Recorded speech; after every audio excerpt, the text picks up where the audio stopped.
Ilang beses po yun na wala kayong reverse? Isa pa lang? Isa pa lang.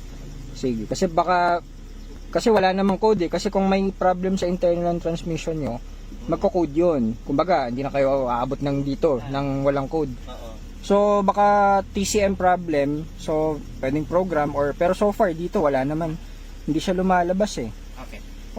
Ganito, ang sabi sa iyo sa Kasadok, di ba, hindi nila ma-program si TCM. Oo, kasi may problema daw yung problema daw si EBS. So, hindi daw kaya hindi ko magamit yung warranty noong time na hindi daw mapoprogram kasi nga si EBS, ayun ang idinidiin sa kanya.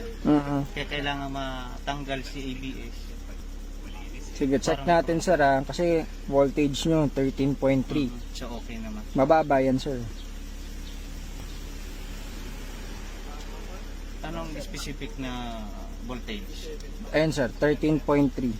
So dapat yan mga 13.8, 14 kung bago yung battery nyo. Kapag naka-start yung engine.